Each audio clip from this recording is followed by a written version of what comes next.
En los tiempos de la campaña electoral, el entonces candidato a la presidencia, Daniel Noboa, refiriéndose al sector eléctrico, indicó que el problema del país no era de generación, sino de transmisión y que contaba con un plan y con alianzas con países extranjeros para afrontarlo. Una vez en el poder, su segundo proyecto de ley económica urgente fue la Ley de Competitividad Energética, que fue aprobada con 131 votos en la Asamblea y a la que el gobierno prefirió llamar "no más apagones". Así se iba delineando el discurso oficial. Se había hecho la luz. Y poco importó que se advirtiera que el límite de generación para las empresas privadas era inconveniente en un país con déficit de generación eléctrica. No pensaban en ese momento que pocos meses después tendrían que pedirle a esas empresas que encendieran sus generadores de capacidad limitada por ley todo el tiempo posible para sobrellevar los apagones prolongados. En abril, a días de la consulta popular propuesta por el gobierno, volvieron los racionamientos de energía. Primero se dijo que eran mantenimientos programados. Después se supo la verdad, que los niveles del agua en las represas y centrales hidroeléctricas estaban en sus mínimos y que no había manera de evitar los cortes.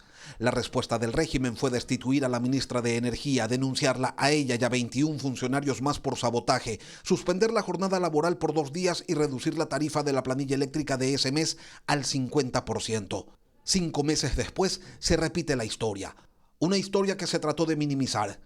El 9 de septiembre, un ministro de gobierno enfático aseguraba que no habría apagones en el país. El 15, la presidencia de la República anunciaba que habría un apagón nacional para realizar trabajos de mantenimiento en el sistema de generación eléctrico.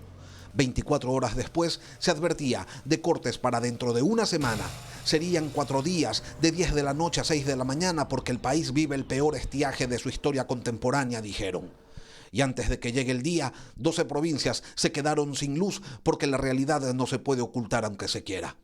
En la víspera del corte de 4 días se ajustaron los horarios y resulta que ya no serían solo de noche, sino también de día y de tarde, ni tampoco 4 días, sino 7 y de hasta 14 horas sin luz. Esto mientras el presidente de la República se presenta en foros internacionales como una víctima de las circunstancias. Hoy estamos viviendo la peor sequía en 61 años. Es un caos y es mucho peor que lo esperado. Y desde acá, las autoridades contando que no habrá cortes de energía por más de 11 horas, que a nadie se le ocurra. La generación incorporada, sin embargo, no alcanza para afrontar la crisis, como tampoco son suficiente justificativo los boicots ni los complots a los que recurrentemente se refieren las autoridades. Lo cierto es que de lo que está ocurriendo solo se conocen sus consecuencias. No está claro dónde comienzan las decisiones técnicas ni cuándo termina el cálculo político. Los discursos oficiales son lo único que hace agua por estos lados, porque se trató de edulcorar una situación, porque hasta ahora nadie reconoce que se perdió tiempo y que el país no luce preparado para afrontar este problema.